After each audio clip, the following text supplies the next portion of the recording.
네, 현재 양시장 모두 다 수급이 서서히 좀 개선되는 모습 보여주고 있습니다. 거래소에서는 기관의 매도 물량이 좀 줄어들고 있다는 점 특징 되겠는데요. 먼저 예상 체결 지수 보겠습니다.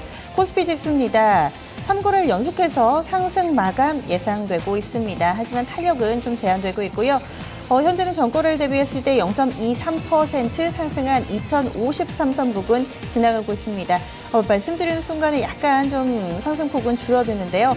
그래도 대체로 2050선 위에서 종가 예상되고 있습니다. 이어서 코스닥 넘어가겠습니다. 어제 이어서 오늘까지 소폭의 상승 흐름은 이어지고 있습니다. 680선 중반에 자리 잡고 있는데요.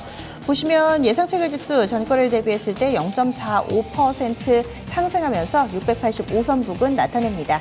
종목별 흐름 짚어보겠습니다. 허위원님. 예, 먼저 제약주 먼저 보겠습니다. 자, 한미사이언스 5% 올라 있고요. 한미약품도 5.98%, 54만 9천 원 선까지 와 있습니다. 표적 항암제 관련해서 실제로 이제 베링거 인계점에 넘겼던 부분에 임상 이상이 나오고 있다, 이런 부분을 좀 긍정적으로 해석을 한 것 같은데요. 오늘 좀 가파르게 올라온 부분이 있습니다. 그리고 LG생건이 한 2.27% 올라 있습니다. 이 정도로 끝나면 종가 기준 사상 최고치 LG생건은 경신하는 겁니다. 그리고 코스맥스도 한 5% 올라 있고요. SK가 대우조선 인수권 때문에 폭락했던 상황에서 하루 만에 그 이전 수준까지 주가 흐름 만들어 놨습니다. SK 26만 6,500원 선까지 와 있고요. 그리고 바이오 쪽 살펴드리면 코롱생명과학이 9% 급등세, 또 파마와 바이로med도 좋습니다.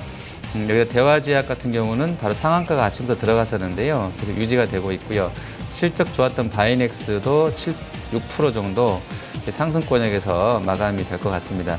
그리고 NC는 오늘 실적 공개한 이후에 IR에서 4분기 이후에 대한 기대감들을 높여놓는 발언들이 많이 나왔는데요. 무려 11%, 저점에서는 거의 15% 폭등입니다. 21만 원 선까지 이제 빠르게 올라와 있습니다.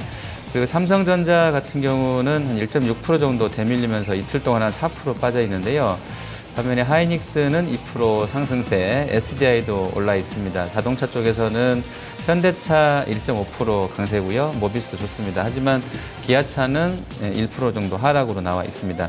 오늘 일본 증시에서 우정국 상장 관련해서 우체국 보험은 장중에 거의 50% 폭등이 나오고 있고요. 은행 같은 경우도 세게 나와 있는데요. 우리 쪽은 조금 약하긴 합니다.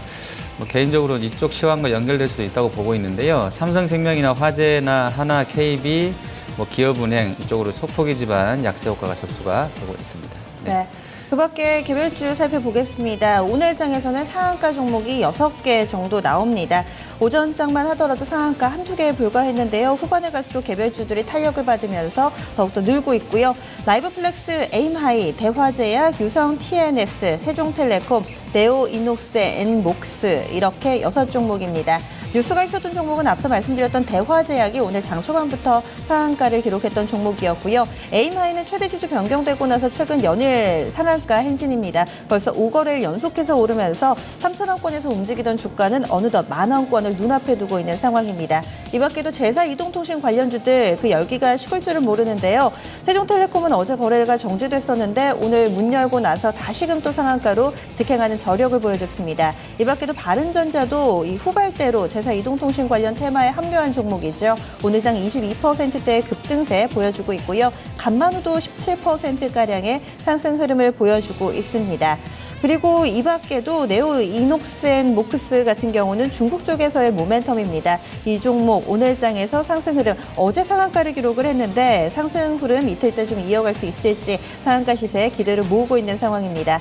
반면에 오늘 좀 개인주 NC소프트가 시장의 주목을 받았는데요. 전반적으로 3분기 실적은 좀 좋지 못했습니다.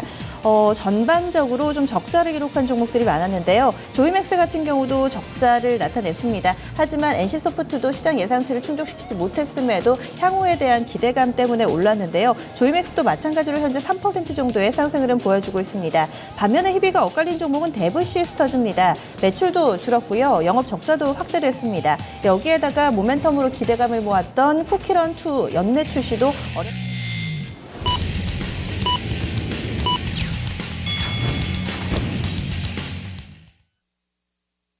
11월 4일 수요일 국내 증시 마감됐습니다.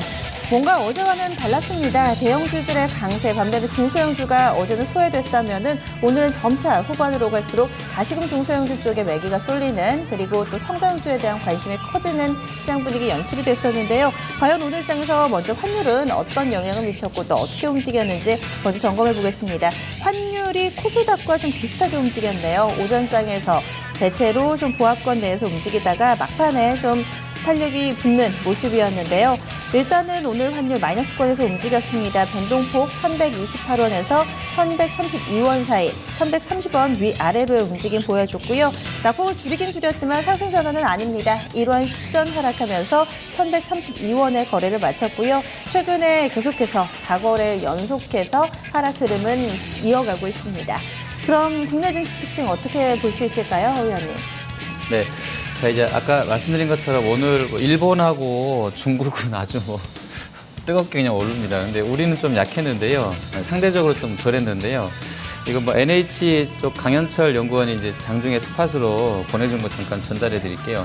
오늘 인민은행장이 그 연내 성강통 시행한다고 이제 발언을 했다고 하는데, 이 발언 관련해서 강 연구원은 약간의 립 서비스로 봤습니다. 오늘 밤에 이제 IMF에서 위안화 SDR 특별 인출권 논의가 될, 편입 관련 논의가 있을 건데요. 이를 앞두고 이제 자본 자유화다 이런 거 미리 좀 정지를 해야 되기 때문에 여러 가지로 좀 립 서비스를 하면서 우리 성강통 바로 하겠다라고 이렇게 이야기를 운을 띄워놨다는 겁니다. 그래서 통과되기를 원한다는 어떤 신호를 IMF한테 보낸 건 아니겠냐, 인민은행장이 이렇게 좀 보고 있고요. 팩트가 어쨌든 간에, 현상이 어쨌든 간에, 주가는 어쨌든 중국 시황은 지금 3% 이상 급등남 3,400선까지 와 있고요. 선전 증시도 직접적으로 연관성 있는 선정 증시 같은 경우는 4% 이상 급등권입니다. 여기다 이제 홍콩 H나 항생까지 같이 따라 올라가고요. 일본 쪽은 우정사업본부, 그러니까 일본 우정국 상장 관련해서 시황이 좋았었고요. 실제로 이제 환율 관련해서도 엔이 121엔 초중반까지 오르내리면서 수출주도 셌던 상황입니다. 그래서 지수가 2% 이상 올라났는데 우리는 상대적으로 좀 약했던 것 같아요. 그래서 약간 아시아 내에서는 좀 일본하고 중국한테 밀렸던 것 아닌가, 수급적으로 이렇게 보고 있고요.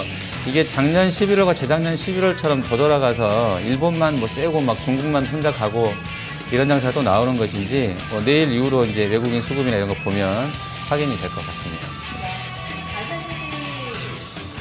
네. 아시아 증시 좀 간략하게 언급을 해주셨는데요. 현재 지수 상황 좀 보겠습니다. 일본 어제는 문화인날로 인해서 휴장이었고요. 오늘 재차 문을 연 일본 증시 강했습니다. 1.3% 상승하면서 18,926.91엔의 거래 마쳤고요. 이제 거의 19,000선 회복 눈앞에 두고 있는 상황입니다. 이 앞서 말씀해주신 일본 내에서의 이 IPO 부분 좀 호재로 작용을 하는 모습이었고요. 그리고 중국 증시 같은 경우도 흐름 상당히 좋았습니다. 추가적으로 좀 말씀드리자면 중국과 대만 간의 양안 정상회담 개최 소식도 호재 가운데 하나였다라고 현지에선 좀 해석을 하고 있고요. 중국 상해 종합지수 4거래 만에 상승 전환 나옵니다. 현재 고점 높여가고 있고요. 3.25% 급등이네요. 3,424선 부근 나타내고 있습니다. 국내 증시 상황 정리해 보겠습니다. 증권통 시황센터입니다.